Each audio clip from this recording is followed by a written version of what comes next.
The views and opinions expressed on this program do not reflect the company, owners, management, staff, clients, or partners.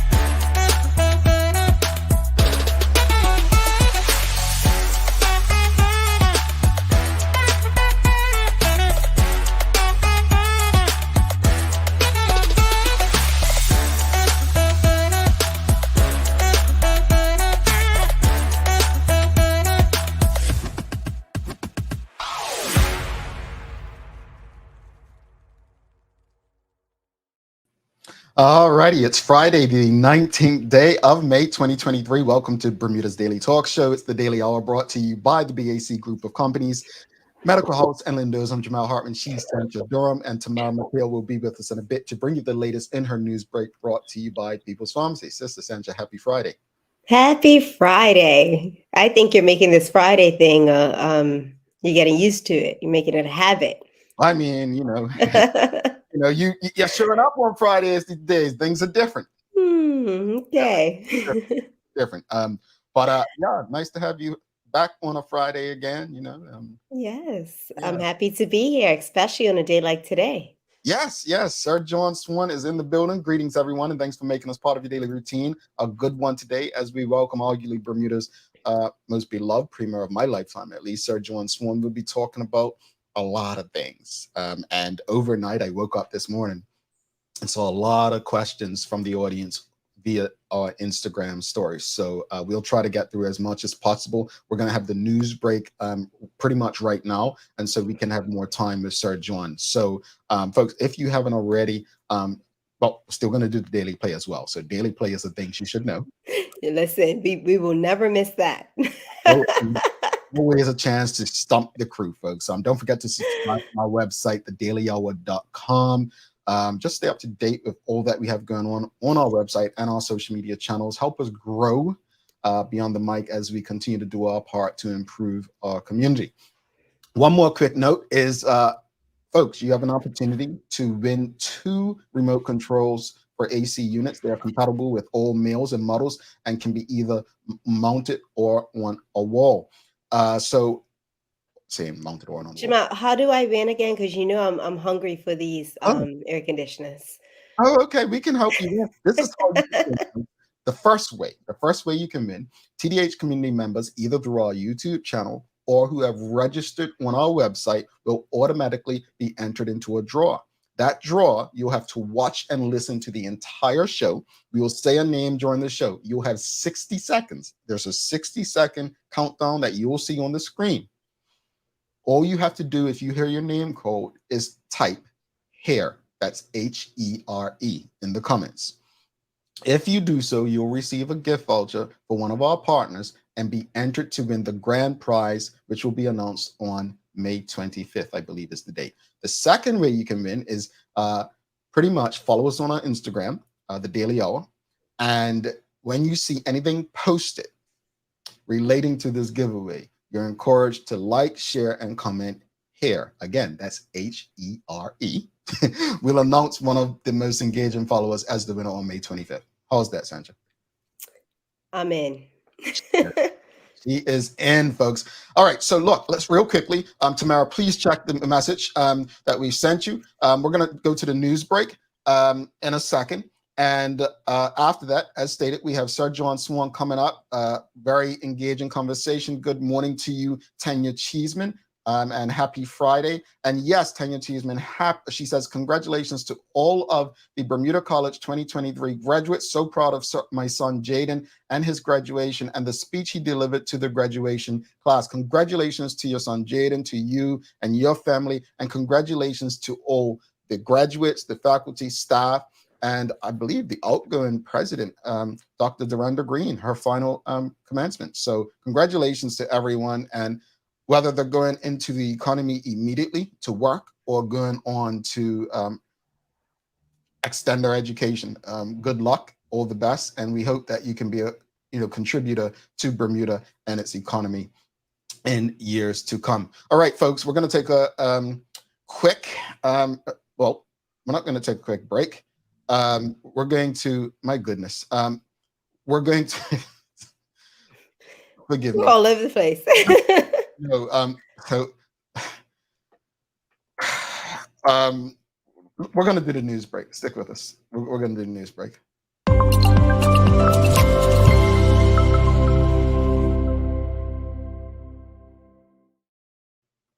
Hi, everybody. Good morning.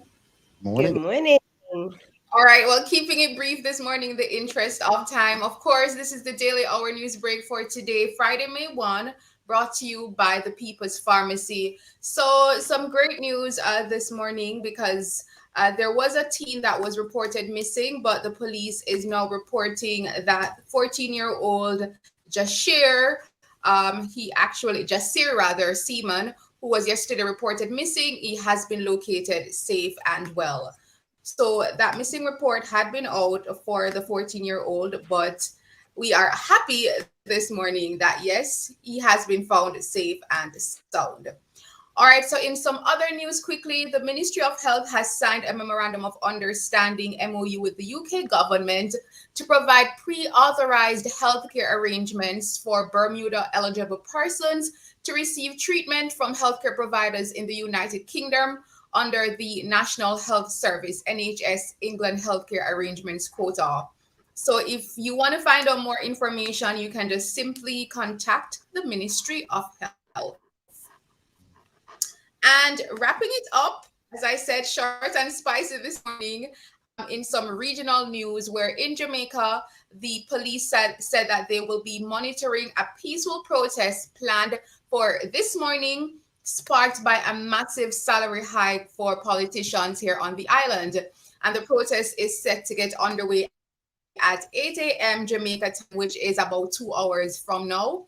So the organizers of the protest, they're unknown, but that has been the big ticket item all week. It's been the major area of discussion because of the fact that parliamentarians have been given a massive salary hike. So for example, Jamaica's prime minister's salary has moved from about 9 million Jamaican to about 28 million Jamaican, which is about over 180,000 US dollars, making Jamaica's parliamentarians the highest paid in the region. I'm happy to hear they still protest and march on government. I mean, they used to do that to Sir John when he was premier, but unfortunately, they seem to have lost their marching shoes with this current government. I don't know what's going on. Yeah. So ups to the people. Well, yeah, I don't know how much people will turn out for it though, but yeah, very interesting development there. All right, guys, so that's it. Quickly to the weather. In Bermuda today, you will have cloud and a few sprinkles, but that will disperse later on to give a brighter afternoon. You should have a high near 24 degrees Celsius or 75 degrees Fahrenheit. And here in Jamaica, it's going to be a partly cloudy morning, but it will make way just likewise to a brighter, sunnier day. So that's it. Thank you. Sancha, do you have a days of the year for us? Yes, today is International Virtual Assistants Day. Boost awareness about the role of virtual assistants in the world of business, a gig often taken by freelancers that keeps the business community running. Virtual assistants are individuals who mostly work on a freelance basis to deliver managerial, administrative, and personal assistance-related services to clients. They offer support to clients and business owners who need a bit of help, but don't need to hire a person to stay in office in person. International Virtual Assistants Day is here to raise awareness for the plight of these work-from-home professionals and show appreciation for them. Yeah, there we go. I need a virtual assistant. Yeah, tell me about it. I think they're valuable. They've created more opportunities for entrepreneurs. So to all the virtual assistants out there, continue to do your thing, build your space. Trust me, you're years ahead of your time, even still. Tamara, thank you so much. We'll see you soon. Have a good discussion. Bye. All right, thanks much. Bye. Bye. All right. So, folks, we're going to take a quick break and we'll be back with, as I said, my words, Bermuda's most beloved premier of my lifetime, Sir John Swan, coming up for a conversation. You know what to do. Share the link. Friends, family, your colleagues. This is a conversation that you want to be a part of. You know, Sir John does not run away from questions. He is open to the discussion. Stick with us.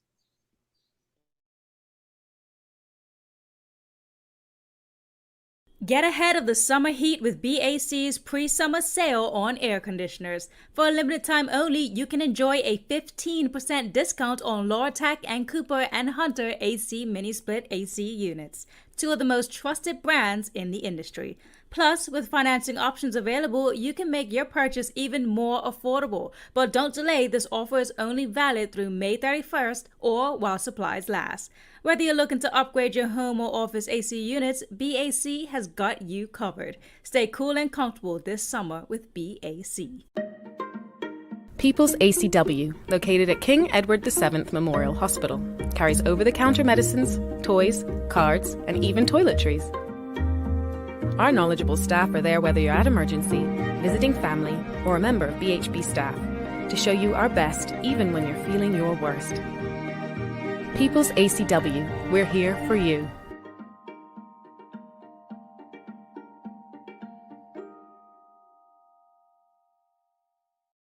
Welcome to the new bulk store, Lindo's.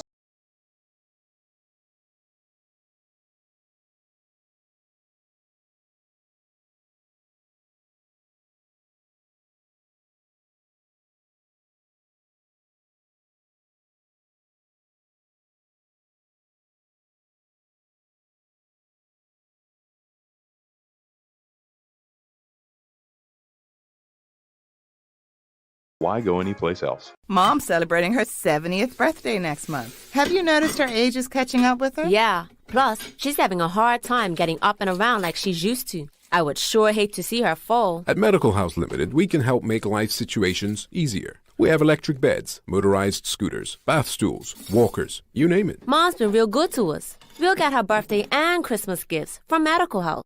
Medical House has relocated next to the Dandytown Field, number 6 Bakery Lane, Pembroke. Telephone 292-3622. Alrighty, welcome back to the big show, Central Durham. I'm Jamel Hartman. It's the Daily Hour brought to you by the BAC Group of Companies, Medical House, Lindo's, and People's Pharmacy. Folks, please don't forget to subscribe on our website. Follow us on all of our social media channels to stay up to date with all that we have going on. Help us grow beyond the mic as we do our part to continue to improve our community. Without further ado, let's give a warm TDH welcome to, man, Sandra, I'm just going to do this. When you think of premiers of Bermuda, when you think of leaders, when you think of businessmen, just be honest. I not because he's here. Who do you think of first? That's a no-brainer. I honestly do think of Sir John Swan. Yeah. Yeah. You know, it's funny, Jamal. I had to explain to my son, my 7-year-old this morning, what I was doing. And I had to give him the background and the history of Sir John. Mm-hmm. And he kind of looked at me and was like, kind of felt like, Mommy, that's pretty important. So, yeah. It's a true story. So I remember one day I was working in tourism and I was having lunch with Premier Craig Cannoner at the time. And we were coming out of Hamilton Princess and there were a bunch of school children. They must have been on a tour or something. And you know how children are, that's John Swan. That's John. And they were all, saying it. And I remember when I was a child, right, in primary school, that's how we acted. And it's fascinating to me that he still has that effect on people. So without further ado, let's give a warm TDH welcome to Sir John Swan, former premier and businessman in Bermuda.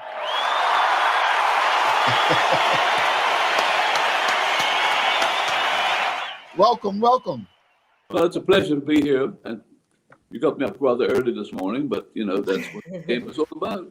And I've extended the time to 9:30. I can extend the time. And it's just an honor because you run such a great show. You have intellect, you have comedy, you have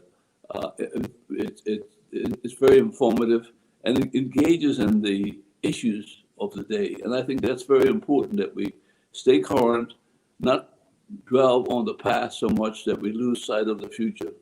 So I congratulate both of you for really bringing an audience and a process to Bermuda that I think is so essential. Thank you very much. Thank you.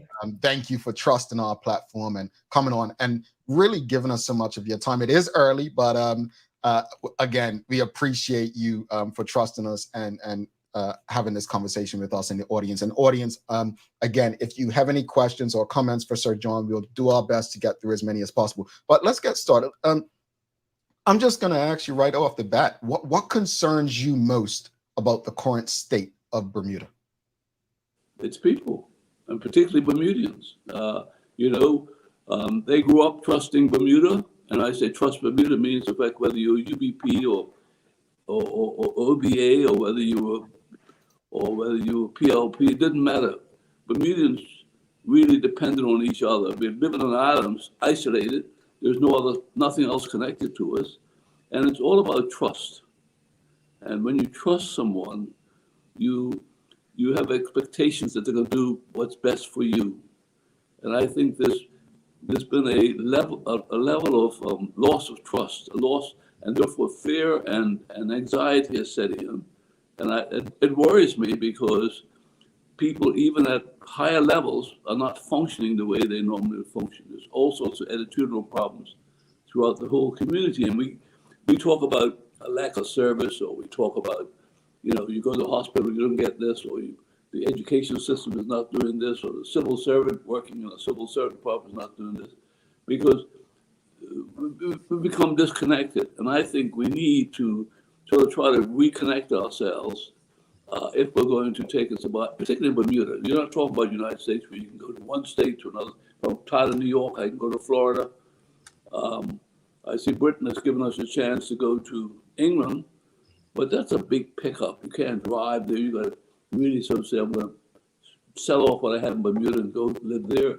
And it's just not the same environment. It's a completely different country, different culture, different. So we've got to get Bermudans back to thinking that Bermuda has a special thing to offer them. Yeah, indeed. So obviously, doing my research, my parents had given me a little history lesson on how you used to have a deposit company along with real estate, which afforded a lot of the middle class families the ability to afford and purchase their own homes. How can a similar model work in today's economy? Do you think that this is something that can work? Well, I mean, we did it. I think the government's trying to do it by suggesting that they're going to do some overriding guarantees. But, it was getting the collective country together to deposit money into this deposit company I had, which I started by accident, but it just grew and became quite a facilitating process. And let's be straightforward about it. It pertained mainly to the Black community. I mean, 90%, 95% of the houses that were sold, but 95% of the land that I got was from the white community. And I had 18 contractors building. I mean, what we need is some more entrepreneurship, some more critical thinking. And when we need accountants, all the kids who completed their accounting education went to work for the accounting firms, do the tutorage. They couldn't get jobs, so they came to work for me. So that era, we produced a lot of help for people to move on. So it wasn't just the deposit company, was construction company, was teaching young men to be contractors, embracing accounting's male, female, to come and work for us since they couldn't work for somebody else. And when they did their work at us, then they could look for a job. And many people passed through our operation. Now, can we repeat that model? I don't think we can repeat that model completely, but we need to do something. But we don't even have discussions about it. I'm glad this discussion is occurring. What we're doing is we're having people fall off the peg, but we're not saying how we can keep them from falling off. And that to me is what's necessary. Indeed. So, John, just if you can sit back because your head's a bit cut off and we go for, yeah, perfect. Just want to make sure people can see the whole Sir John. Go ahead, Sanchez. Show my whole head. Yes. So it's been said that you've said that the Fairmont Southampton deal is an attractive deal for Bermuda. Can you share with us what do you feel is attractive about this deal? Which deal are you talking about? So the Fairmont Southampton. Oh, especially not just Fairmont Southampton. Well, it's not a question of being attractive. It's a question of being, where are we right now? The world markets are very weak, and they're going to stay weak for a while. You have inflation, and you have a bit of you have some recession. You have high interest rates. You have supply chains. You have climate change that's going to affect supplies because of the agricultural base is going to be affected by climate change. So we have to recognize that there's a major change occurring. On top of that, layered over that, is new technology coming, whether it's AI, intellectual intelligence, or alternative. And I call it alternative intelligence,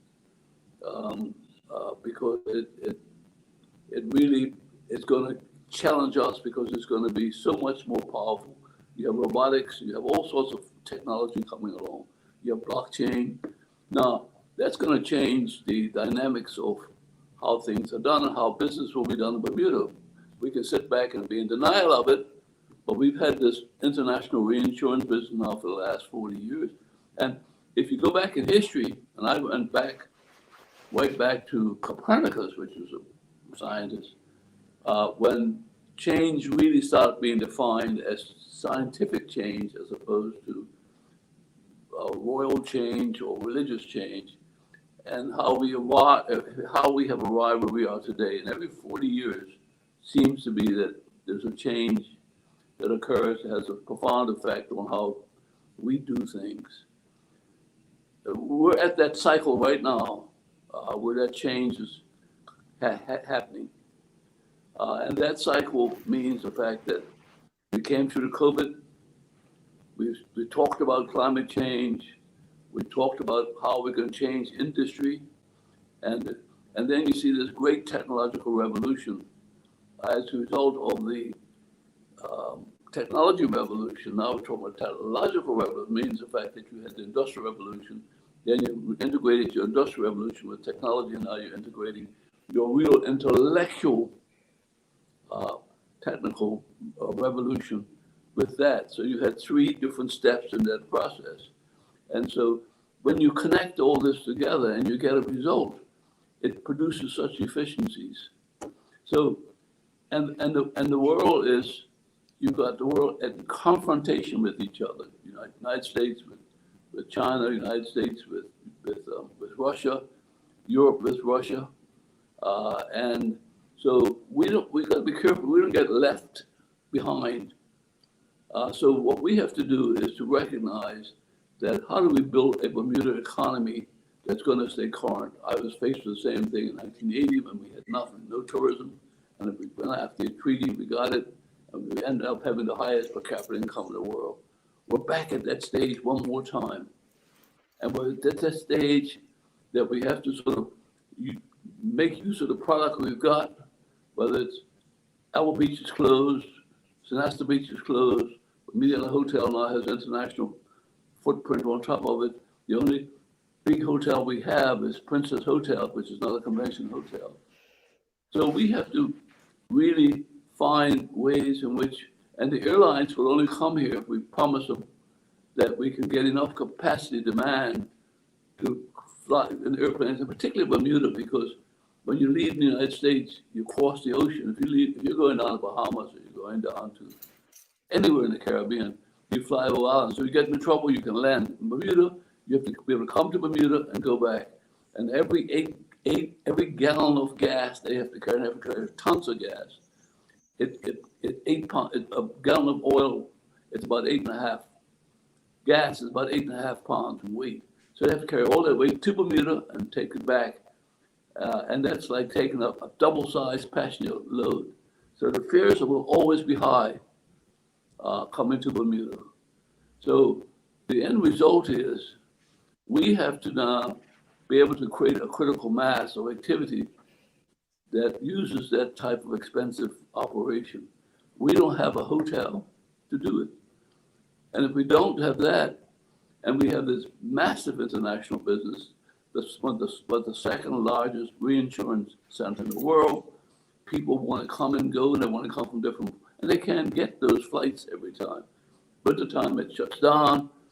Summertime, it's iffy. So to do that, if we want to stay an international center, we need to get the flights. So we need a hotel.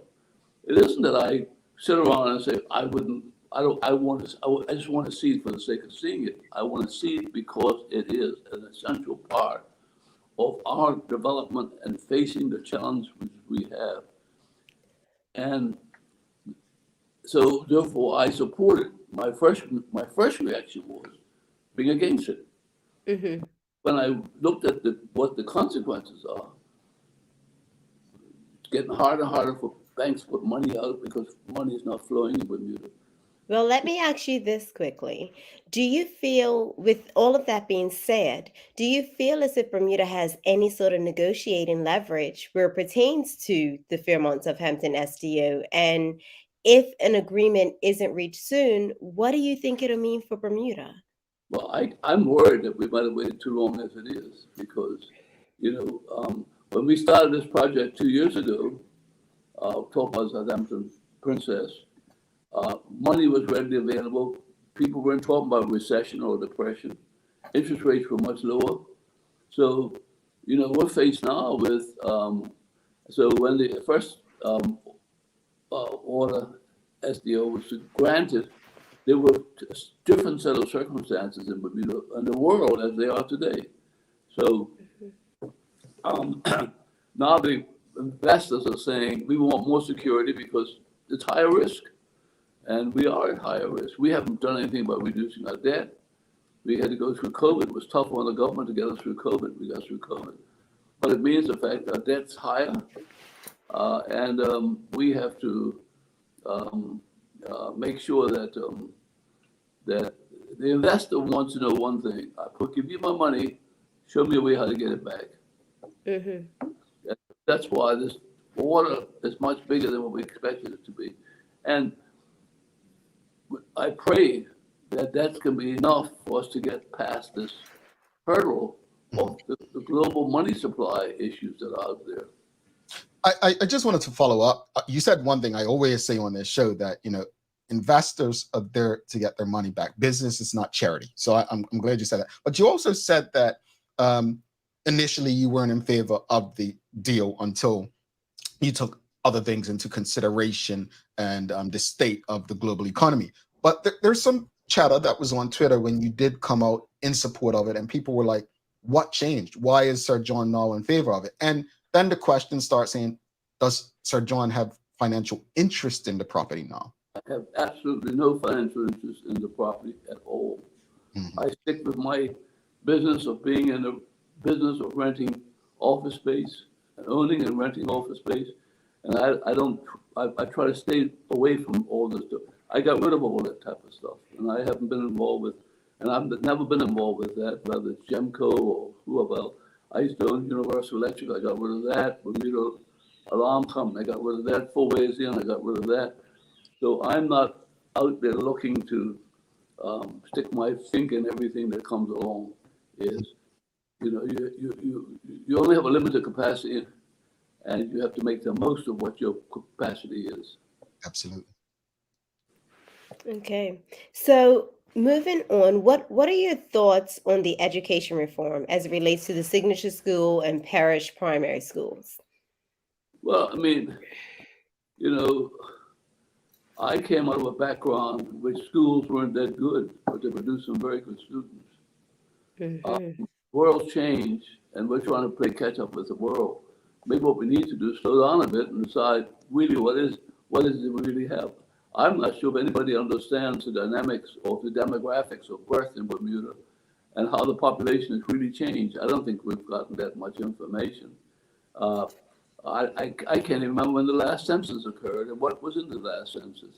So, you know, and you need to make some critical decisions. First of all, talk about the problem and then talk about the solution.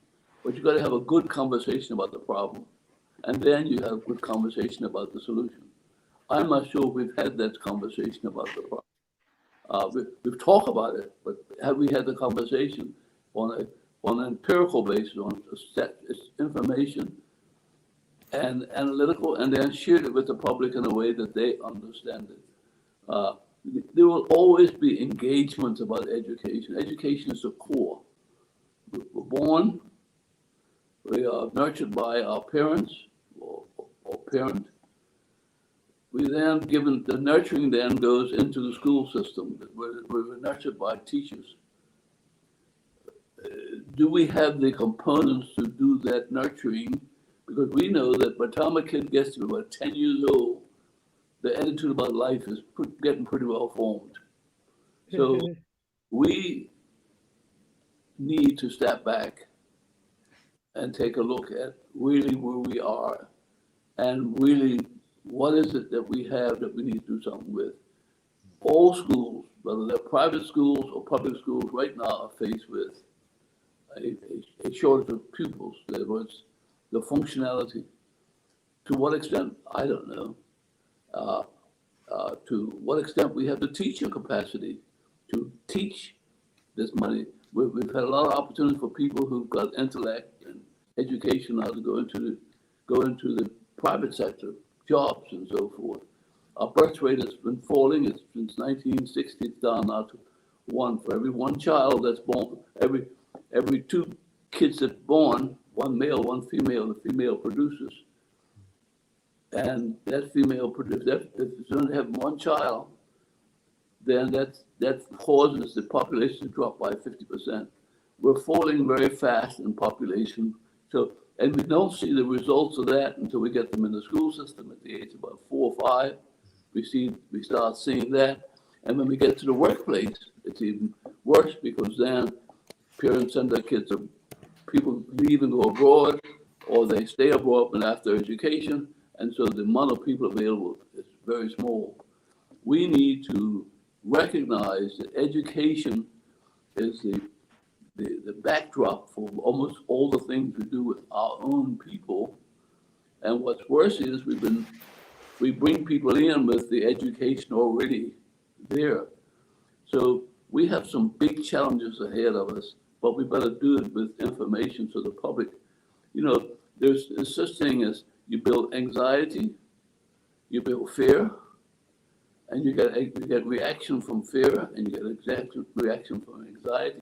And the longer it's prolonged, the more damage you do to young people, to parents, and everybody else. So every time we create a noise factor, we block out rational thinking. And I think that's what's happened. We have blocked out rational thinking.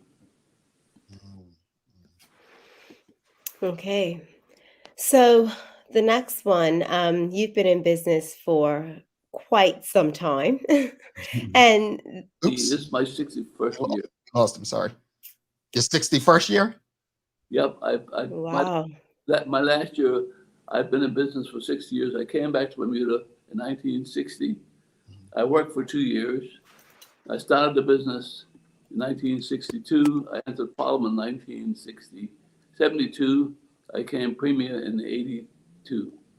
So it's been a pretty fast journey. Wow. So my question is, the government recently passed the bill for the minimum wage, right? That goes into effect soon. As a business owner, what are your thoughts on the legislation? And let me add to that question, the minimum wage, but not only what are your thoughts on that bill, but I just read as well, I remember that the minister stated that he doesn't know how many people this will impact. But so what are your thoughts on that as a businessman? Well, you know, first of all, again, do we really have the information to make decisions of that type? And this is not meant as a criticism of the government. They have to operate and try to sort these things out. They've been at the minimum wage for so long now that it's become part of their, almost like a part of their culture. But has it been done the right way? I don't know. But, 50% of our workforce, if not more, are people coming from third world countries. They come into Bermuda. They come in with on a wage, which they're prepared to accept. They can't have their families here, so they leave their families at home. They earn money in Bermuda and they send their money back to the respective countries, whether it's in Philippines or whether it's in India or whether it's in Eastern European countries. And that dollar, Bermuda dollar or US dollar, is worth a lot of money in their country. It has a much lower standard of living. Means they can educate their children. They can build a house. They can eventually retire back home after they've got one or two houses. That same Bermudian working can work until the cows come home, and he's lucky if he can afford to retire. And he sure as heck recently can't buy a house, and he sure as heck is having problems now with an education system for getting his kids educated. So when you talk about a minimum wage, you're handing more money to people that already are earning good money from a nation to nation basis. Now, I hear all sorts of things. Well, people are being paid $17 an hour now, but I hear people are being paid, some people are being paid $12 an hour. I don't know. The data is not out there.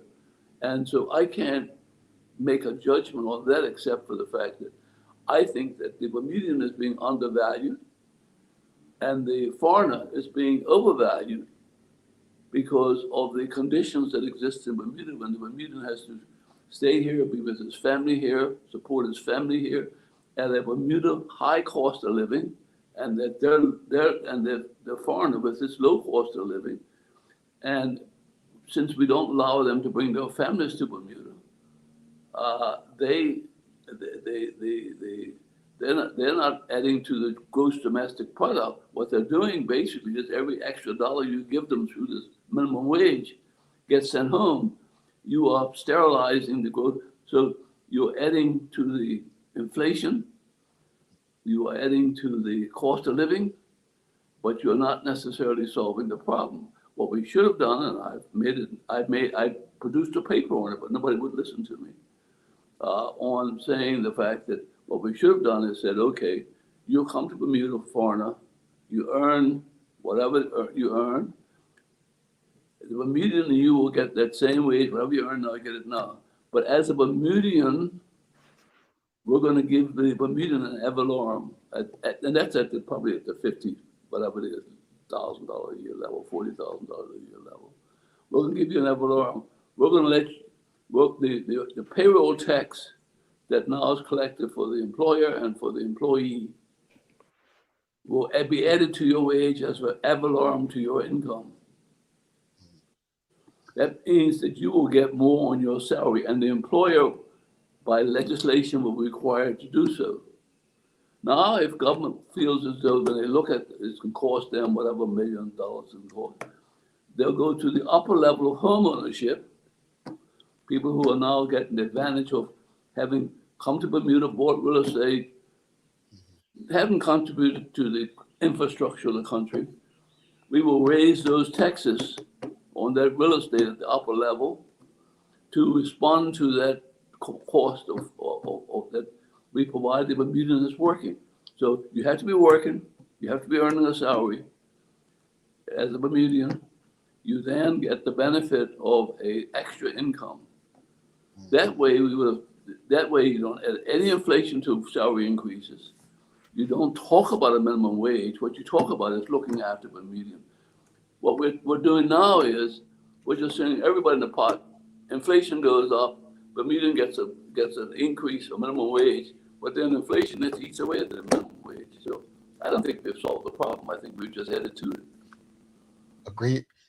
Real quickly, Sancha, just want to, folks, keep sending your questions and comments. We'll ask them. But we do have a follow-up, which is interesting. And I want you to answer this follow-up question from the audience, but I kind of have a response to it too. But Misha Fabla is asking, Sir John, does an increase in the wage floor make it less attractive to hire guest workers?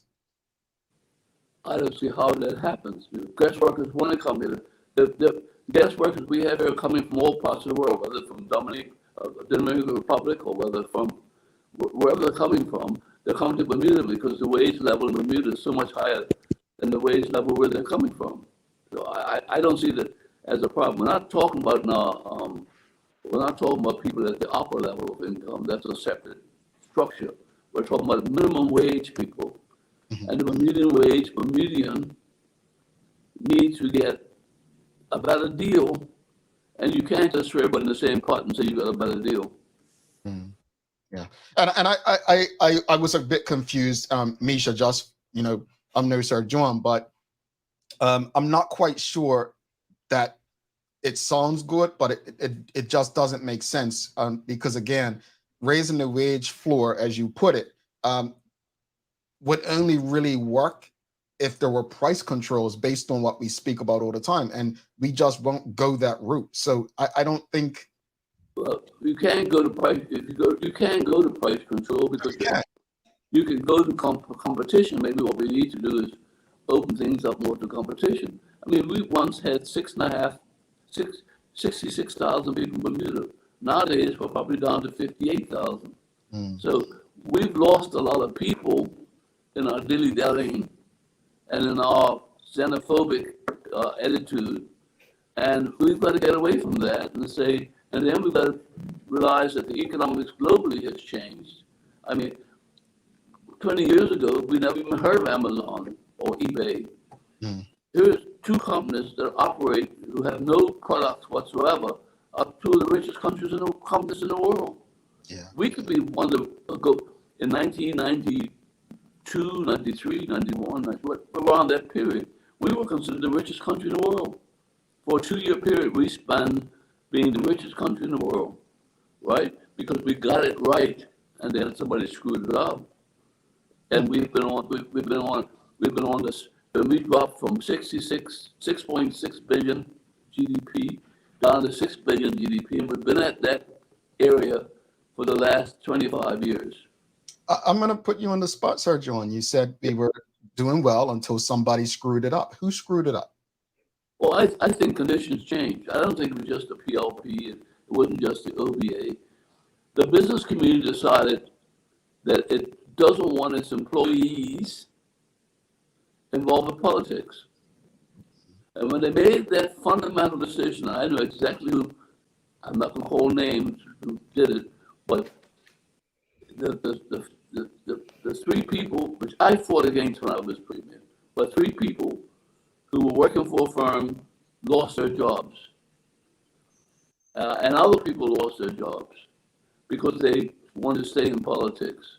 So the end result is the business community diminished the people involved with politics. And yet they keep saying, do something about the political situation. It's not a PLP problem. It's not an OBA problem. It's a business problem, that's been created by the business community who would like to duck the issue, and everybody wants to talk about it, and allow their employees in this country that has only 58,000 people, roughly 50,000 Bermudians, allow their people that want to be involved in politics. But see, in Britain, you've got a country of millions of people. You have institutions, you have Oxford, you have Cambridge, you have all sorts of think tanks, and yet you see, and people there can still get support. They have methods by which people get support, and they go to Parliament. And when they come out of Parliament, they can find different types of jobs that pay them well. In Bermuda, you get into Parliament, you come out, I look at all the people who left Parliament. There's nobody ever left Parliament with any great benefits in terms of getting a job somewhere else. The business community wants a cake and eat it too. And as long as they have that attitude, And PLP don't mind because it means the fact that their people and the black community, which is the majority, have been marginalized in the process, gives them the political power all the time. So it's you set up the system to fail. We adopted the British system, or we have the British system, which is good for big countries. But now here's a small little country having a political system that does not really embrace any institutions of assessment at all. And the college doesn't have an opinion. That's the only major academic institution we have. There are no think tanks in Bermuda. We get a few people who try to sort of write columns about it, but that's not doing anything.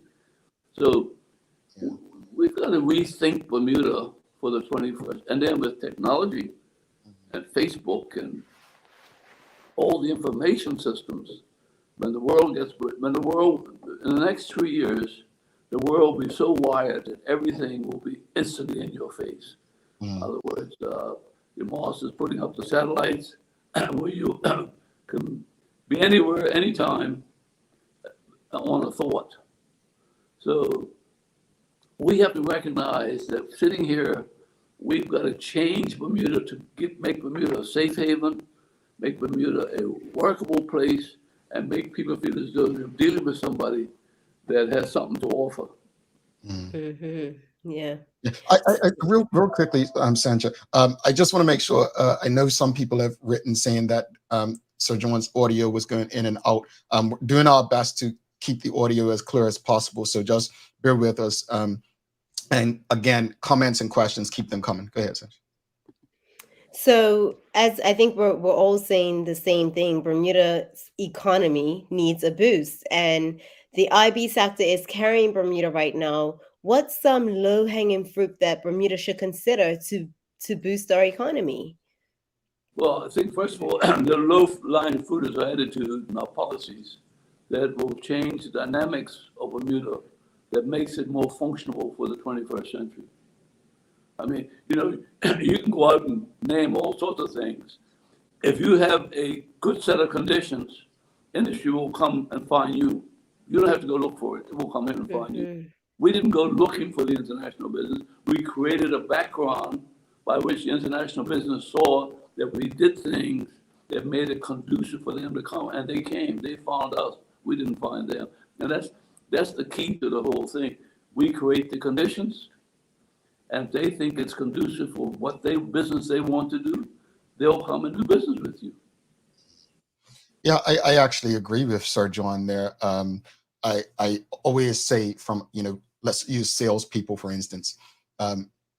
You don't just create something and hire the best salespeople for them to go sell it, right? You actually have to have something, salespeople should be facilitators as well. Like you have something that people want to buy into. And so they just facilitate and get them in the door and actually give them the best deal possible to ensure their benefit. So I agree with you. You create policies, you create an environment, and that means all of us, a welcoming environment so that people want to come and do businesses. So yeah, I concur. Absolutely. I mean, I think that sometimes, people think, well, let's go out and find a business. But if you haven't created the conditions for the business, I mean, the Premier has been struggling, and I think he's been trying very hard to bring the fintech business here. And he's changed legislation, and he's out promoted it and so forth. And it's getting some teeth. But you have to, and thank God we've got the monetary authority that says, here are the conditions in which the world will accept what we do as opposed to what we think the world can accept what we do. They're set up to make sure that we are in conformity to certain things that are not politically driven, but procedurally driven, that will give us the credibility that when people come, they will know exactly what they're coming to.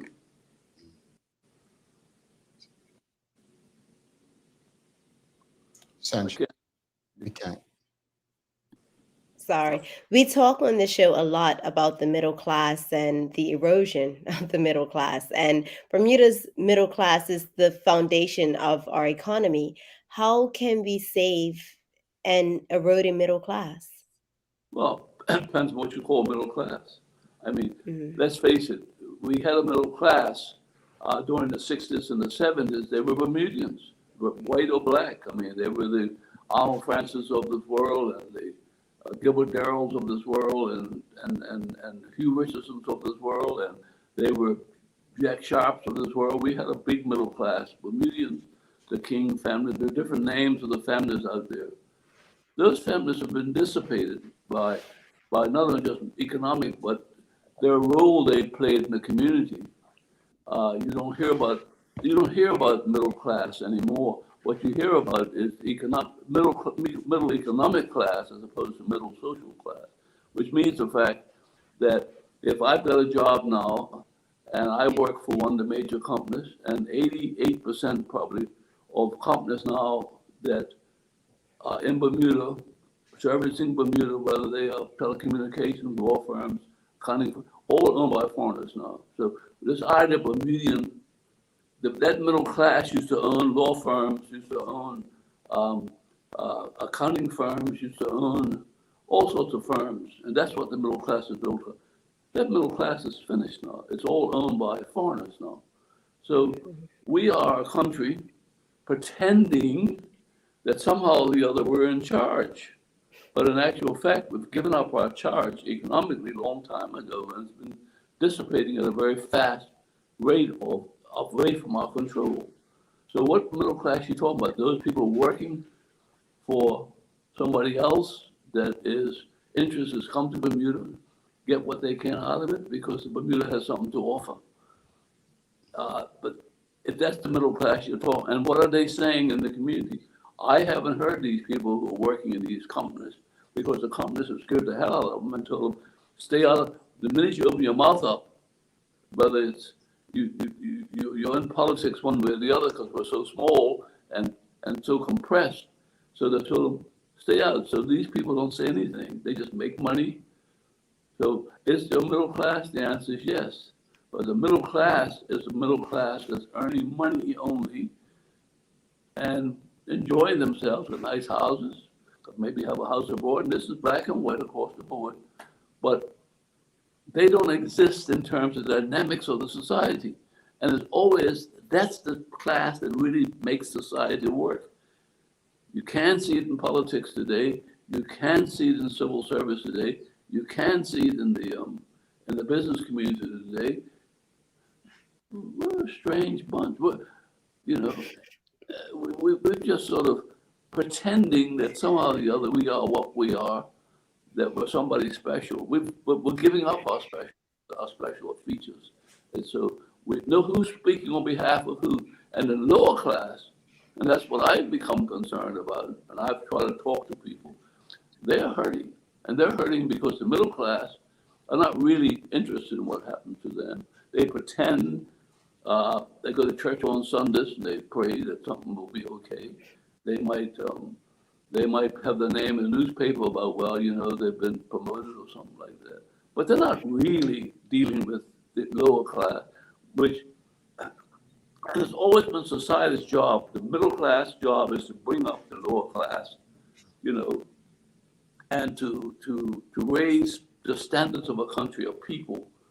And that's what we tried to do back in the when I was building houses. Not only was I building houses in the private sector before I became public, but I became premier.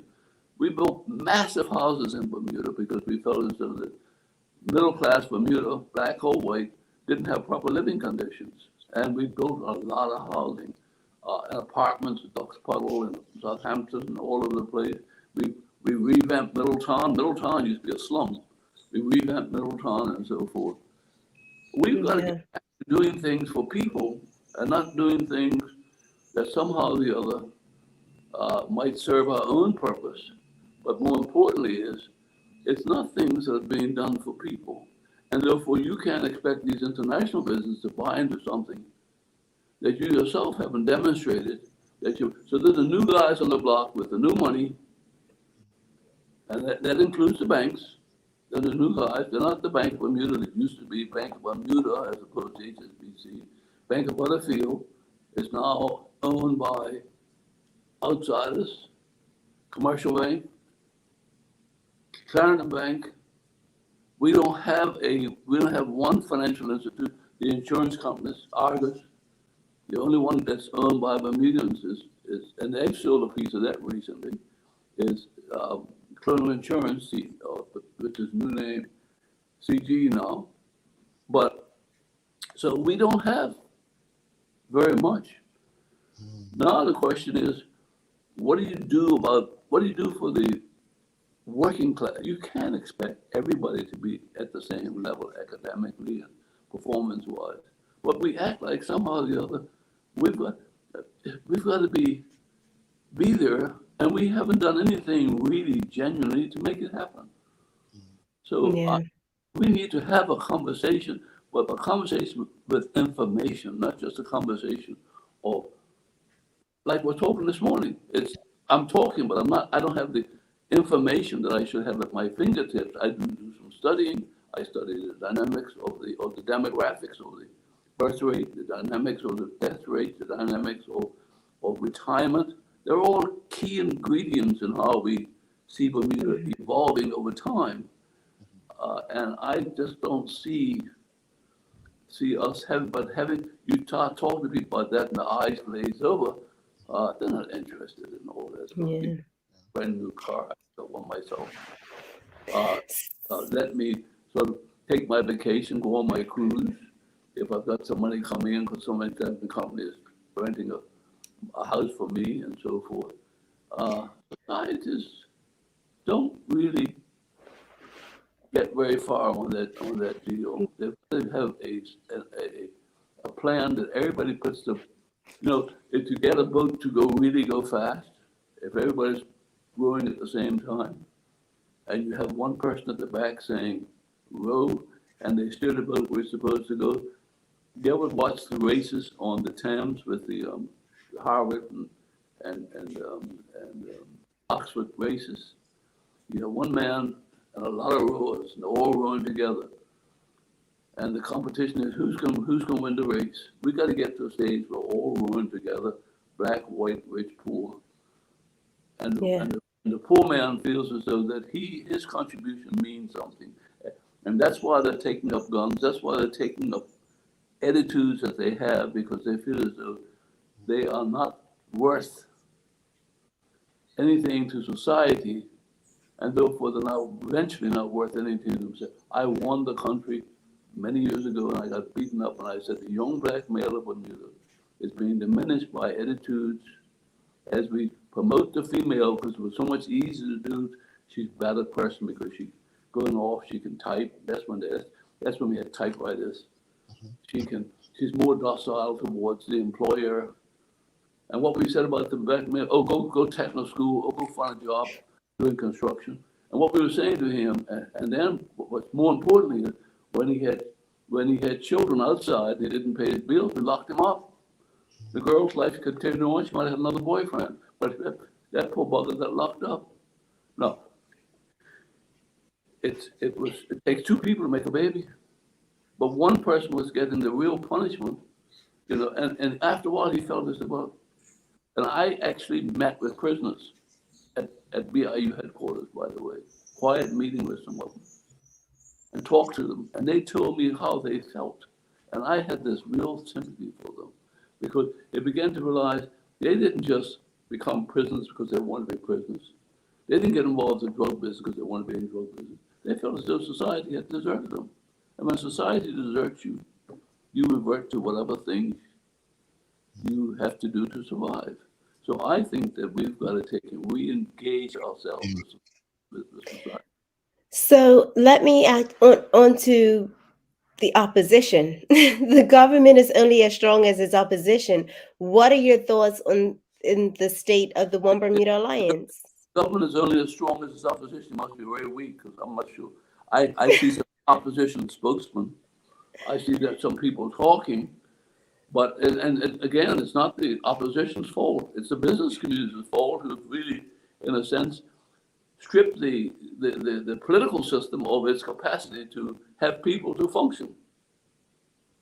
So I'm not blaming the OBA, or I'm not blaming the PLP. I'm saying the business community has to come to grips with, if it wants a Bermuda, that has a functioning political system, that, because you might get, let's say you get somebody that is more of a socialist person there. Right now, you've got a person that has a good education, has a capitalist mind. You might not always agree with him, but let's say you got somebody there that really sort of said, look, we're going to strip Bermuda, we're going to do this and do that. We could overnight find ourselves just completely stripped because the OBA can't get the people to run, so you have no opposition, and yet you have a dominant political system. Someone asked me the other day, how long do you think the PLP will be in power? I said, as long as this mixes the next 20 years. I didn't say that lightly. 20 years goes by pretty fast, but it means the fact that in 20 years, they will have changed their leadership. And if they feel as though they're getting marginalized by some of the pressures because of legislation and conditions, that they start to sort of feel as though that they've got to sort of be hostile towards the system, because their constituents start saying to them, if you don't do so-and-so, we're not going to elect you. We could find ourselves in a hell of a situation, because we don't have people who come out of the business community, mix with the community, relate to the community, take the information they've learned from their experience in the business community into the political system, then into the community, and vice versa. And then be able to tell their boss, look, I think you need to pay attention to this because it's going to affect our business. There is no conversation except for politicians, and I always tell people, I remember doing a project in South Africa post-apartheid, and the white community down there asked me about what do I think about they should do? And I said, don't give the money to the politicians. You take the money that you were going to give to the politicians, you engage yourself with the community, because at the end of the day, when the community feels frustrated, if they think that you've tried to do something, they're going to be less inclined to attack your business. And I've met with a number of people down in South Africa on that subject. I said, it's where you get yourself engaged. Well, we don't have the only reason why companies are engaged now, they give a donation to this, they give a donation to that, or they might participate in fundraising for charities and so. But I'm not talking about that. I'm talking about the whole of the community feeling as though that somehow they were working together to better everybody. Not when there is we're giving money because nobody else has the money, and we're giving it because it's so desperately needed, as opposed to we're giving it because it's going to raise everybody's standard of living up and not just simply appease the standard of living. So, John, I know we're running out of time, got about a half hour left, but I just want to get through as many questions as possible. Still got to go to the audience. But I want to say this. I've said it on this show recently. This is no disrespect, and it's not personal. But I believe in my lifetime, we are currently going through the worst government leader, as far as premier, in my opinion, we've ever had. And your comments about the business community and not being able to have our best available, it is hurting Bermuda. It's hurting Bermuda. Sancho says it so often on this show that one of our biggest problems is we don't have the best people in the room. You talk about Fairmont Southampton and all these other deals, whether it's immigration and attracting business. This requires our best to be available. So I agree, the business community, there needs to be something, because the business community needs the politicians, right, to make legislation that's in their best interest. But we can't have the likes of Curtis Dickinson in politics. We can't and then chase them away as well, right? We need our best. So I'm with you. I hear you. But also, some of it is on the employee. There are a lot of people who could be working in that space who choose not to because they believe in community first. They're risking a lot. They're risking having a comfortable life and a home. We need more courageous people in that space to say, you know what you just said. It's about community, not necessarily the career that, I can give them 5 years, but I have to go back to my community. Easier said than done for some. But I think there has to be a balance struck, because Bermuda, in my opinion, no disrespect, just my reality and my truth, my opinion, I think we have extremely weak candidates that are putting their names forward for political office, and it's not helping the country. That to me is a part of why I think people adore politicians like yourself of the past. Also, we have a lot of people who are getting in. You take the politics away from them, and what do they have? You take politics from Sir John. Sir John was a businessman. You take politics away from Dr. Ewart Brown, he's a medical doctor. You take politics away from former Premier Paula Cox, she's a lawyer. You take politics away from Premier Michael Dunkley or Craig Kennenair, they are businessmen. You take politics away from David Burke, my point exactly. Just want to move on.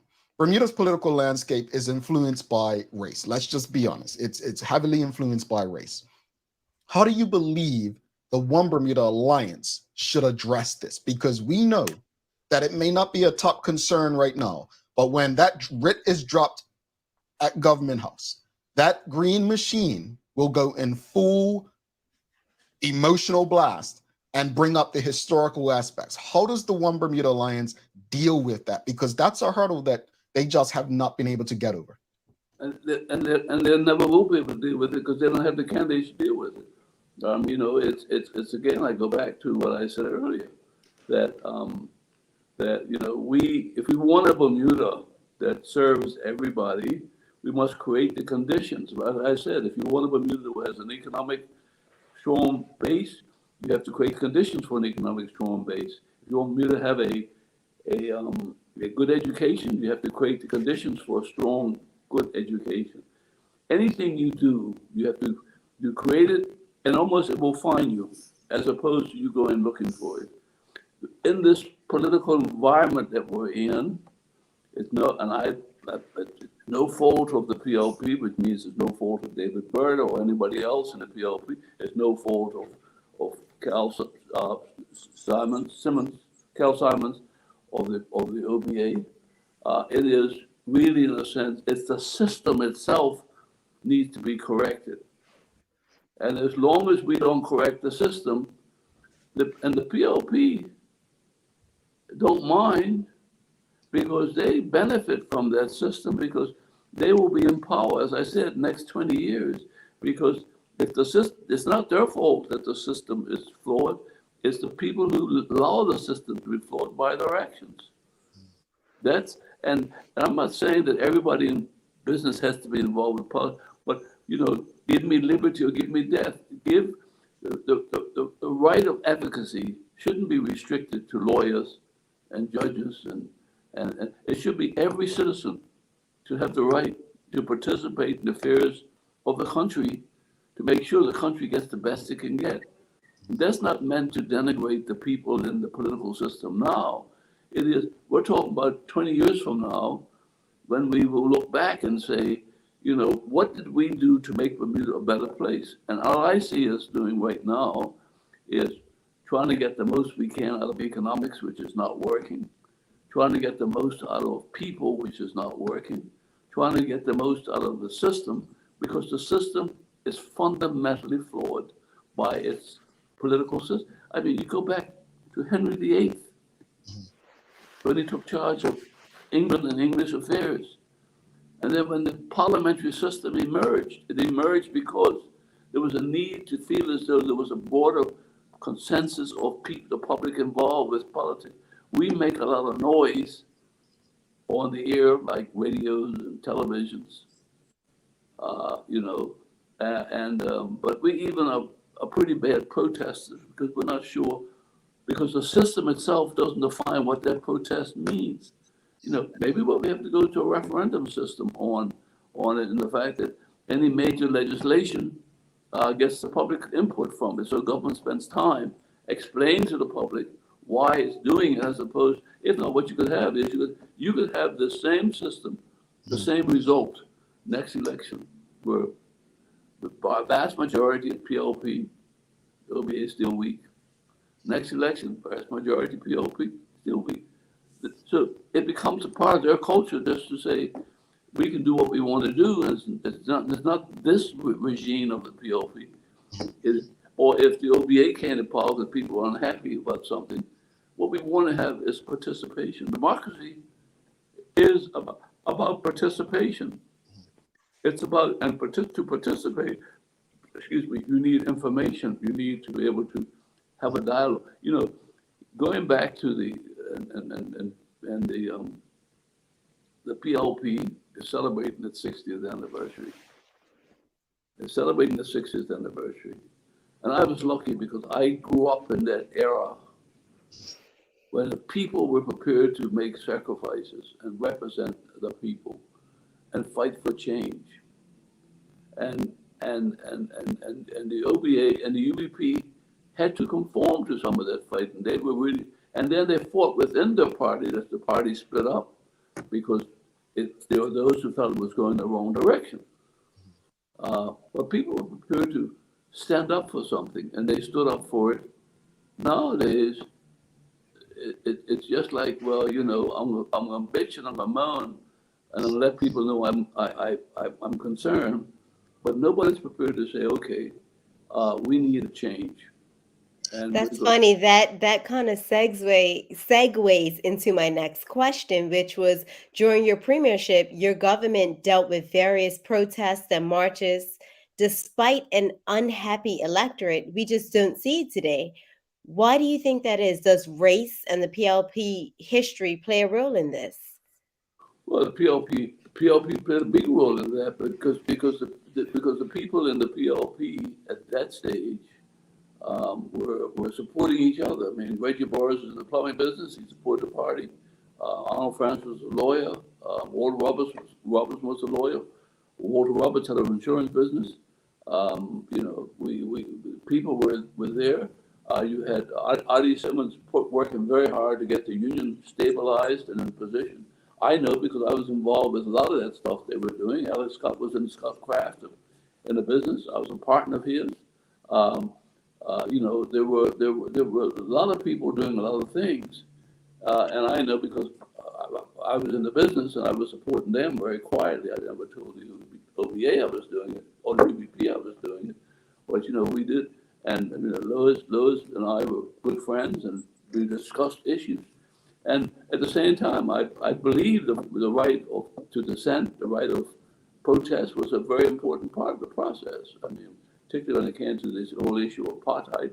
There were just not domestic issues; there were international issues, and we embraced all that process itself. Nowadays, we don't want to talk about it. So, and I don't think the point I want to make is very important. I drive it home. It's nobody's fault, except we all must come together collectively and find another way of getting ahead. Because the key, the thing is, you can point out the weakness of a system and why it's weak, but you can't take the extreme and say, well, it's you solve it. We have to solve this together, because at the end of the day, we all have to live with it. And 88%, I said now, of the US dollar earnings in Bermuda, maybe 90-some%, is owned by foreigners. That is telling you your economics are not in your hands. Your politics is in your hands, and it's one-sided. Now, there are two forces, United States or England, two forces, politics and business. One provides the economic, and one provides the conditions in which the country can deal with its affairs. The economics is powerful. The politics is powerful because it is a one-sided political system. What we want to be able to do is bring this in order with the public, because this here not only deals with this over here, the business community, but it deals with those people in between, the working class or anybody else that needs help and so forth, that needs to survive. And that's why the minimum wage approach is a bit strange. And we should have a big discussion about it, not just, indeed, getting up and letting it happen. I attended every meeting that the PLP on the Labor Day meetings at PLP headquarters. I was there every time they were there. And I went there for one reason. I wanted to see the trend of thinking that was going on in the labor movement. Everybody tried, because they only operate on what they heard the most, not necessarily what was the right thing to listen to, but what they heard the most, and said, okay, fine, we'll agree with it. You can't ultimately do that. And we don't have the think tanks and the thinking process like you have in the United States or Canada or England or Europe. So who makes the greatest noise gets the greatest attention. So can I ask you this? What advice would you give the current government just in its simplest form? What current advice would I give the present government for what reason? Just in general, like where we're at today, where the economy is, where I mean, people just seem the, so unhappy. We're uncertain, we're unhappy. What advice would you give to the government to just, I guess, make us more secure? There's so many topics we talk about today. Well, I think what we have to do, not have to do, what we might want to consider, I should say. I don't like dictating it to anybody. I mean, the government's doing its best. And it's the system itself that's flawed. I would ask the government, first of all, take a look at the system. Do you think that's a legitimate system for running a country? And if it isn't, what methods would we use to take and bring about a legitimate system for running a country into the 21st century? The tools we have today, we didn't have 25, 30 years ago, 20 years ago. Today, everything is in your face. What is the statistical base of Bermuda in reality, not just John Swan putting it on the top of his head or reading something and giving it to you, but where the country itself gets to know it. What are the components that's going to make Bermuda work for everybody, not just for the few? In fact, it's not even a few anymore. It's for a lot more than you think, but they're very quiet. So it's not that it's not working for other people, it's just that they're very quiet. They used to not be quiet. They used to be involved with the business. But we only have two major commercial businesses now to speak about, which is Brown & Co. and People's Pharmacy. I can't think of any others except for mine, and that's it. So we don't have the business base. So how do we deal with Bermuda in a different way? Do we have the consciousness? I mean, I'm speaking. Do I hear from People's Pharmacy people? Do I hear from Brown & Co. in the public arena? Do I hear from other people except for the OBA? It's just too one-sided. And I'm 88 years old. I won't be around very much longer, whether I like it or not. And that doesn't frighten me because I'm very happy with me, and when my time comes, I'll be happy to say goodbye.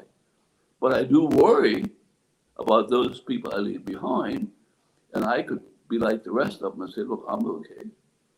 I've got what I have, I'm comfortable with it. And I shouldn't be setting myself up at this age worrying about these things. But I love Bermuda. I love its people. I operate from my heart. You know, I was a very awful class student in school. In fact, I'm going to Central School on Victor Scott School on Saturday evening to give an address. They're celebrating the 90th anniversary. And you know, I have to reflect back on, they kicked me out of that school when I was 14, told me I was too dumb to hang around any longer. But, you know, but a fate of circumstances and people helping me to find myself allowed me to be sitting here today and talking about the country. And that's what when I say people can lift you up if you create an environment for that to happen. And there were people, everything I've ever done is I made myself available to people and people made me available to myself, and therefore I reciprocated by being available to people.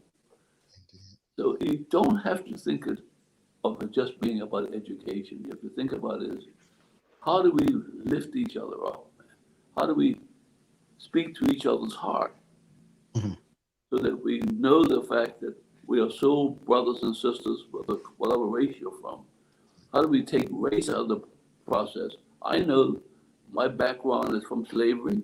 I don't deny it, but I'm not going to let it be a crutch by which it holds me and stops me from being able to walk tall and walk straight. And I'm asking everybody in Bermuda to do that. And I'm asking the government to ask me the question. Yeah. Help us, government, to stand up, to walk straight, trust each other, and to feel as though we are truly our brother's keeper. And if we do that, I think we can begin to solve it. We're so small. We're just a little knob. So we don't have a big problem to solve. Yeah. But the problem gets big when we do nothing about it.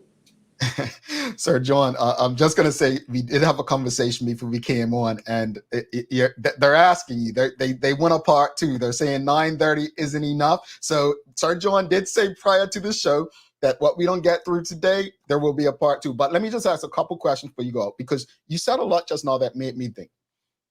There are some that will listen to you today, have listened to you in the past, and they say, well, I still don't feel Sir John did enough for Black Bermudians, right? There are people who will say that. In fact, some may actually blame you for the current space, saying that you forgot about young Black males and so on. What would you say when you hear things like that? What would you say, and this is a question that came on our Instagram as well, is your biggest political regret?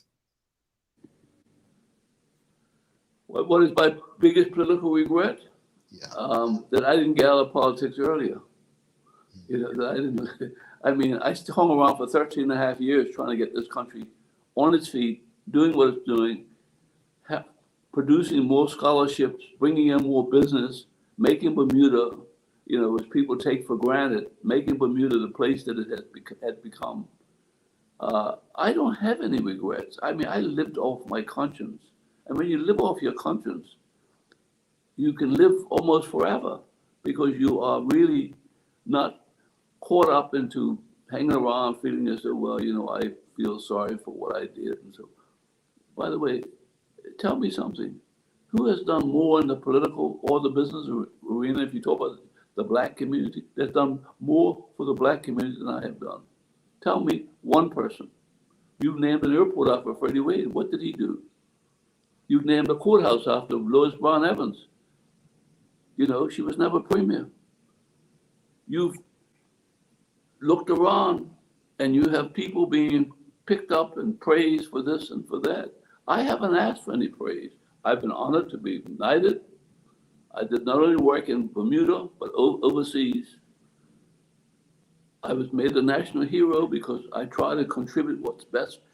But I live, you know, you can only live with yourself, not somebody else. And when people say that, I feel sorry for them because they should look in the mirror and look at themselves and say, well, what have I done? It's always somebody who hasn't done a thing, looking to blame somebody because they want to put them down to their level. And I refuse to allow myself to be pulled down to that level. Indeed. I will say I'm the late Laverne Furbick. You know, she was diehard PLP. She was, I mean, you could tell her no wrong about the PLP. And I had many conversations with her. And I was shocked, I'm going to be honest. She adored you. I mean, she had this affection for you, which confused me because she was so diehard PLP. Just speak to your relationship with, because a lot of people would think, oh, you know, Sir John was UBP. There's no way they like him. Speak to your relationship with some of the older PLP people who are no longer here.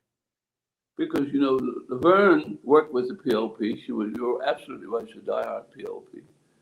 But she also knew some of the things I did quietly. I didn't do everything.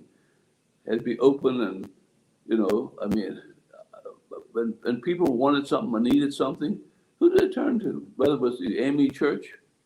You look at most of the doors on the AME churches, the cedar doors. I paid for those doors. Reverend Butterfield was a master getting money from that. You see some of the acquisitions of the BIU. I helped Adi in different ways to do what he did. The BPSA headquarters, I organized for them to buy the headquarters and got provided with the finances on that. I can tell you, I mean, there were so many things. Well, I didn't look for praise. I always had a rule. Don't give me any publicity. I make donations today, and people will tell you they come to my office. I've made donations from so many organizations, people. My rule is, if you ever tell the public what I did for you, don't come back. I'm not interested in the publicity. I'm interested in the performance. And so, you know, I live with my conscience, and my conscience is clear. I walk downtown and I meet people. I don't feel as though I in any way feel ashamed. But no, I said before, the system has denigrated Bermuda, destroyed certain aspects of Bermuda. I'm not going to point a finger at individuals that did it, the system itself. And you might have one or two individuals contributing to that process. I mean, Adolf Hitler destroyed Germany. It didn't mean that all the German people were bad. It's just that they got caught up into a system. And you look at Bermuda, you know, you had people with well-intended approaches and everything else. But look at the result. So we are in a position now where we have to stop pointing fingers and start offering hands up, offering our hand instead of our finger, by helping lift people up. And that's what I've tried to do with my life. You know, in housing and projects and institutions and programs and so forth. When I was premier, I did 22 major projects that helped Bermuda to get an infrastructure. That's how bad things were, whether it was the prison, finishing Bermuda College and so forth, and many other projects. And we did 21 or 22 programs, in other words, just redesigning things to try to make, and we were making great progress. And so we were so successful. I heard it come out of, I'm not sure, it might have been Freddie Wade's mouth. We don't need John Swan. Anybody can run Bermuda. Well, they got a chance to run it. That's all. That's the system. That's what we have to live with. It's the system itself. Well, that's been proven that not true. We've seen that. Sir John, before I ask you this final question, you are Sanchez, an entrepreneur. It's people like yourself, and you know, you mentioned two businesses, People's Pharmacy, Miss Pyramid, and now her daughter Tamara taking over Brown and Company. I believe in Black entrepreneurship. In fact, I don't, you know about Twitter. You're pretty savvy. But I tweeted this morning, Sir John, and I tweeted something based on you coming on. And I basically what I tweeted, I said, without the support of Black businesses, Black CEOs, Black decision makers who understand the importance of Black media, we'd struggle even more. The role in supporting Black media is crucial for us to have a voice and platforms that are essential for our community. And I want to take this time really, because you when you came on, you really gave us our flowers and thanked us for this platform. But I would need a shout out to the CEO of the BAC Group and People's Pharmacy and Medical House and Lindo's and ER Fisheries, right? Everyone who's backing us, and Mac with Dr. Kaiwan Brown, everyone, because without them, because everybody outside of Lindo's is Black run, Black owned. I don't believe business is black and white. I don't. I learned long ago that if it's good money that can help us deliver what the community needs, then we're going to do business. That's what I believe. But it's something interesting to me when the people who support our conversations and platforms most look like us and they understand the importance. So thank you for doing this. And one last question before you leave today, and folks, we will have a part 2 because I know we have a lot of questions we didn't get to. But there's been a lot of Bermudians leaving Bermuda. A lot of Bermudians have been leaving. People are losing hope and having the life that they thought they would have in Bermuda. What advice would you give Bermudians who have left or who are thinking of leaving and who are either losing or lost hope in Bermuda? You asked me a question at 9:27. I could take a half hour to answer, but I'll answer it this way to you. And I don't like being brief with such an important question. Here we are on this 21 square mile island, nothing attached. So anytime a Bermudian wants to do something, he has to get an airplane and go somewhere. He feels trapped in the island, number one, geographically trapped. He feels as though that that the cost of living here is very, very high for some good reasons, some bad reasons. So he can't really do very much. He sees that he's got rents coming in if he owns anything, and he can take that money and live somewhere else. Or if he doesn't have anything, he can go somewhere else where they offer services and the very things that they used to do in Bermuda, like the hustle. I always call it the hustle in a society is very important. When people can get a hustle, they can try to make ends meet. They work their regular jobs, they go out and get a hustle. People used to do it with cabs. People that own cabs today don't like to give people getting a hustle because the cab gets messed up. The cost of fixing the cab is so high that they don't let the cabs out anymore, so you can't get a hustle that way. You brought in a massive amount of landscapers who do most of the work for you. They get a hustle and they will take care of your landscaping for you. You used to have Bermudians working 2 jobs. Now you can bring in other people from other third world countries. So the person at that level that's used to work in the hotel service industries and so forth, even if they get a job there, they've got to go amongst a foreign nationals. I remember going to one of the hotels and I went in the back in the kitchen. And there were 2 Bermudians working there. And I could see them talking to themselves. And I went back twice, keep talking to themselves. Because the foreigner didn't engage them. So they didn't feel very comfortable. So, and then they grow up and people now are saying, I just want to get this pressure off of me. I got my grandchildren, I got my children, I got my friends, I see this. And I can't escape. I can't take my car and drive down to Florida or go from New York to New Jersey and get away. So there is a natural process to look somewhere else. And if I'm from the Azores, and I know the Azores, and I've been there, it's very nice. If I can find a way to go back there and enjoy myself, they have festivals and everything else, and it's a very Catholic community, and I'm a strong Catholic believer. I want to be able to go. It's like taking retirement somewhere. People take retirement places. I don't think there is an unusual, but the problem that we have is we don't have the information as to how many real people are going, where they're going, that we should have. I mean, we have a very small population, but what we tend to do is ignore facts. We tend to take facts and ignore them. Well, if you ignore facts, the consequences are that you make decisions or arrive at conclusions that are more based on emotional feelings rather than saying, here are the facts. We've got 200 or 2,000 people going to England. Why are they going? What's the benefit? What are the benefits of going to England? We haven't had that conversation. And maybe more of them will go because they can't because we can't control inflation or we can't control the cost of living.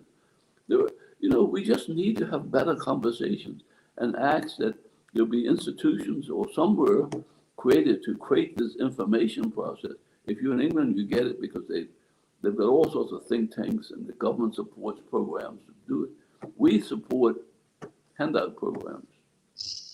We wait until the problem occurs and then we want to, we have Meals on Wheels or we have AIDS Concern or we have Red Cross or we have this organization. We give the money to that and the money to that. We almost say, I'm going to give you some money so you just go away. Don't bother me. As opposed to say, in your face, here's the information. Here's where the people are. Here's where the foreigner is. Here's where the media is. How many people get in status? We don't know how many people get in PRCs or how many people marrying Bermudians get in status. We don't know how that's going to change the dynamics of the population. We do know that we have a very, very light-skinned population in Bermuda.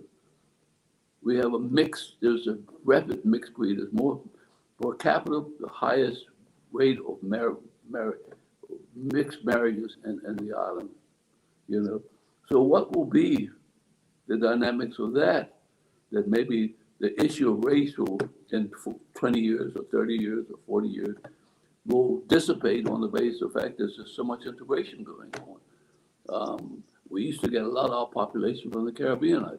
There's far less population in the Caribbean, more now from the Philippines or from other Eastern European countries, which Bermudians are marrying. And so instead of marrying the Caribbean people, they're marrying people from those countries. And so they're, and so, you know, I asked the lady the other day, I said, but you have any, she was from Thailand. I said, do you have any children? She said, yeah, I have one. I said, I asked her a question, and I said, what race is he? Because I like to find out. I don't like just acting. She said, he's mixed. She didn't say he's black. She said he's mixed. That's what's happening to Bermuda. So you can't just put me on the spot by asking me a very complex question that takes a half hour to work your way through it. And I'm trying to compress my answer. It's almost impossible. On that note, though, I apologize for taking so long. No, Sir John, thank you so much. Again, we'll be in touch to get part 2 because there's so much more to discuss. We didn't even get on healthcare. There's a new thing with the NHS and your thoughts on that.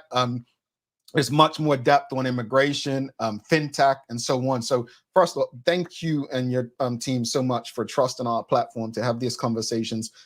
We really appreciate you engaging. And audience, we promise next time around, we'll let you have more engagement with Sir John. So thank you, sir. I know you have to run. Have a wonderful day. And please, let's be in touch. Well, it's been a great pleasure. I think you folks are fantastic. I hear great things about you. Keep it up, because we just need more of you to help the more of us to be what we possibly best we can be. Thank you. Thank you, sir. Have a wonderful day. Sir John Swan. Folks, if you appreciated the conversation, please give us a thumbs up, a love, a like.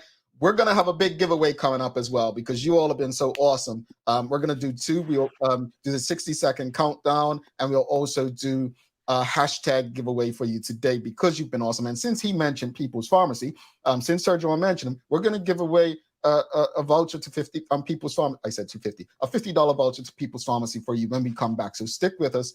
Don't go anywhere. Again, if you appreciated the conversation, like it, love it, share it, discuss it with your friends, your family, your colleagues. It was a lot said.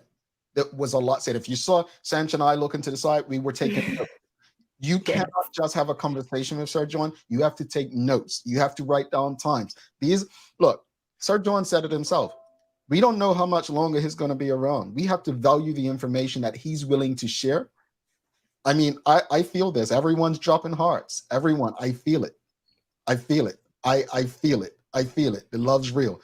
We're going to take a break. Don't go anywhere. We want to help you win something. All right? Stick with us. Bermuda, get ready for the official summer starter. DJ Rusty G presents Flag Invasion. I have a big flag. A Sunset Edition. Much more than just a party. This is an outdoor festival happening Saturday, May 20th at Fort St. Catherine. Doors open at 6 p.m. 3 stages. One epic event featuring an all-star lineup of international entertainers. DJ Rusty G. Yo, Rusty G here, inviting everybody out to Fort St. Catherine. It's gonna be crazy. Just J. Yo, what's up, Bermuda? This is Just J from Barbados. May 20th, I will be on your shores. It's all about Flag Invasion. Ricky Platinum. Yo, hear me say no. From here, the voice, you don't know, so Ricky Platinum at top. Bermuda, May the 20th, Ricky Platinum live. DJ Quest. Bermuda, check you. DJ Quest from the 268 Antigua. I'll be there May 20th for Flag Invasion. Shep Beats. Yo, what up, Bermuda? This is DJ Shep Beats, the London governor out of Barbados. See you guys real soon at Flag Invasion. And Fire Wayne. Yo, it's your boy Fire Wayne. Flag Invasion, I'll be there. Also featuring Bermuda's finest DJs, Mr. Genius, DJ iBreeze, Marky T, Young Gun Sound, DJ Maestro, Jim Brown, Corey Miners, E.T. Flavor, DJ Young Sai, DJ Derek, and DJ La Jefa. Get your tickets online right now at djrustygg.com. Sponsored by Cox for Rum, Stoli Vodka, Wicked, and Carib Beer. Ordering from ER Fisheries has just gotten simpler. With just a few clicks of a button, you can place an order for next-day delivery or same-day pickup. Our ever-expanding list of offerings now include grocery pantry items, specialty meats, and bread and dairy items. We know things have been hard, and we're here to make planning for your next meal or party easy. Whether you're a vegetarian or a meat eater, we have what you're looking for. And best of all, it can be delivered to your door in 24 hours or less. Go to www.erfisheries.bm and check out our wide range of seafood, beef, lamb, pork, poultry, fruits, vegetables, and plant-based products, all available at reasonable prices. That's www.erfisheries.bm. Alrighty, folks. Wow. Thanks again to Sir John for the conversation this morning. Thank you. And I really mean it. I say it every day, but I think I speak for every person on this show and the audience when I say thank you to the BAC group of companies, Medical House Lindos, People's Pharmacy, and Mac, ER Fishers, the BEDC, everyone who financially supports and backs the work that we're doing. It's not easy. Thank you to Sancha and Sherry and Phil. You may not see his face, but trust me, he's doing a lot behind.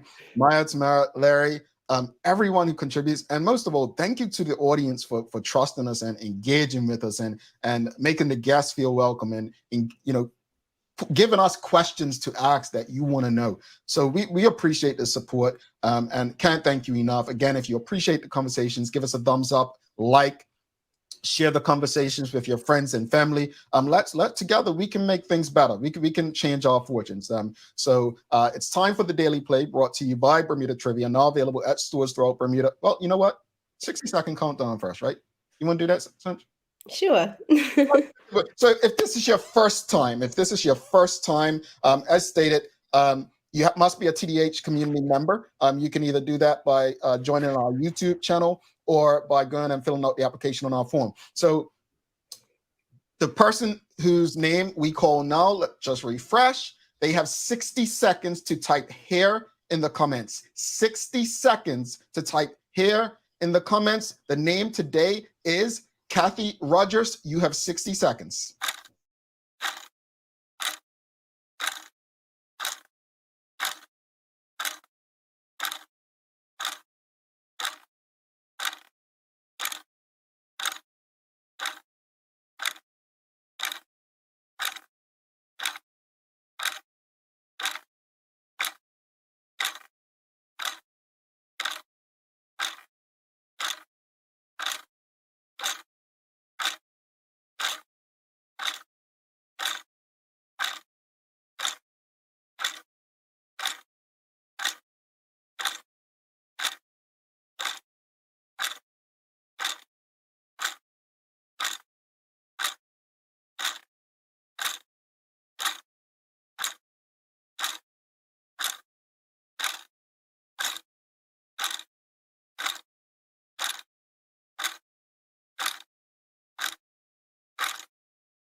All right, Kathy Rogers, you did not make it, so no prize for her. So we only have two people so far, Sean DeShields and Marcia Bradshaw. So let's time for the Daily Play, brought to you by Bermuda Trivia, now available at stores throughout Bermuda. Follow Bermuda Trivia on Facebook, Instagram, Twitter, and TikTok to find out why it's Bermuda's favorite trivia game. Sancha, are you ready? Let's go. All right, it's the things you should know, folks. Help her out.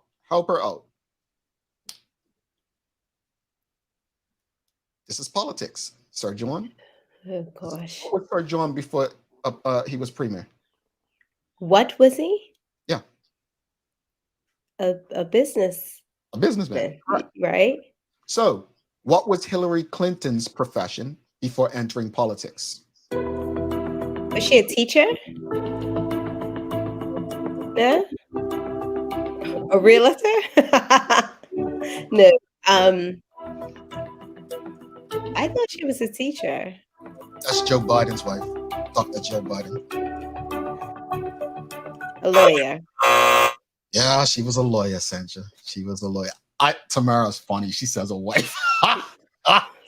Wow. No, she definitely was not a kept woman. She had a she had a career. She was a lawyer. And I thought, and again, folks, I chose this morning, like when Sancha and I were backstage, and I just thought it fit into the conversation, right? It fit into the conversation, folks. We're never going to get anywhere with career politicians. Again, if you take away the politics, what do they have? Sancha, let's give our final thoughts, and then we'll do a giveaway for a $50 gift card to Peoples. And then we'll wrap it up with the EL Fisheries and Foods Daily Inspiration. This is such today was such an enlightening conversation. And as you said, if people saw me looking to the side, and Jamal had to mute my mic a few times because I was typing, because I was taking notes of so many like gems that were dropped today. When he came on this morning and basically let us know that he watches, that warmed my heart. I was like, oh my goodness, if Sir John Swan is watching, you know that we're doing a good job. So thank you for that. I also realized that one of my big takeaways that I can open up with, that I feel like this man needs to be honored. We have a Flora Duffy Way. We have Flora Duffy said we need to find something. I don't know about this East Broadway called Sir John Swan Way. He needs to be honored in some way, because there is so much that he has done for our community, especially our Black community and business on a whole. Some of the things that he spoke about, I was just like, why aren't we talking about this? Like the birth rate falling, for an example, and what that's going to do to us.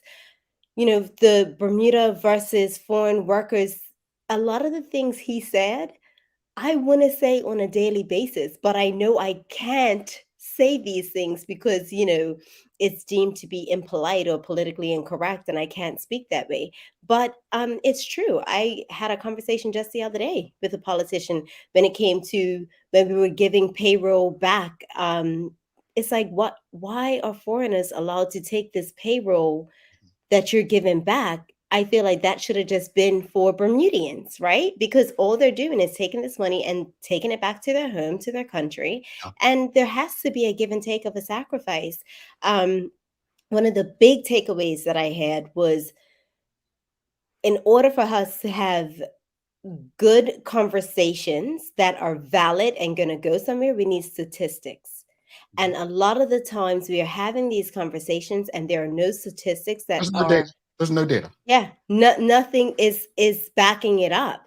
So it becomes meaningless, and we're wasting money and wasting time, and we're just catching our tails because there's nothing solid behind it. Sandra, so I thank you for all of that. We're getting to 2 hours. So I'm sorry. I'm very sorry. So you can go ahead. You and Sir John, but no, I just want to second everything you said. The only thing I'll add is something that really stood out to me, Sancha, was when he said, outside of People's Pharmacy, Brown & Co., and himself, what other major Black businesses are there? And, I always say, it's not about special treatment because you're Black. It's about understanding who you are, why you're here. And I think we have to lift others up. Remember when he mentioned the middle class? We have to lift others up when we get in these spaces. But if someone is willing to lift you up, you still have to do the work. The other thing is, I listened intently. You all have probably never seen my face so focused this morning. But it's not disrespectful to say that we just don't have a wealth of talent in our political space right now. We don't. People say, why don't you get involved? I don't think I have the ability to do the best that Bermuda needs in that space. So I'm happy contributing where I am now. But we need to find a way to get Bermuda's best into that space. And when they do get in there, you don't treat them like Curtis Dickinson. You don't. You hold them accountable, but you don't chase them away. Because when you chase the people away that we need, we end up with the people that we have. And you see how that's turning out for us. Sancha, do you have any, giveaway or daily inspiration first? What do you think? Let's do giveaway. Well, actually, hashtag the daily hour. That's the giveaway. And we can do daily inspiration while I'm putting the hashtag. Hashtag the daily hour. Well, I know you've got something good for us today. I do. So our daily inspiration is brought to you by ER Fisheries. It's very sweet, short. In matters of style, swim with the current. In matters of principle, stand like a rock. And that's Thomas Jefferson. All right. I really do enjoy these conversations like what we had today. I appreciate Sir John. You know, he said it, and I said it before we went to break. He's 88 years old. He's had a good life as a businessman and a politician. But what he said is his regret, if he had one, it would be not getting out of politics sooner or staying too long. Mm-hmm. Well, how can we get David Burke to think about that and say, bro, you've had a okay run. Go enjoy your life now. It's not working out. How can we encourage that? Sometimes we have to be honest with ourselves, Sentra. I'm not trying to be rude. I'm really not. But we've got to admit, I was born in 1981, and you were before me, just by a year. 1980. Just by a year. I said a year.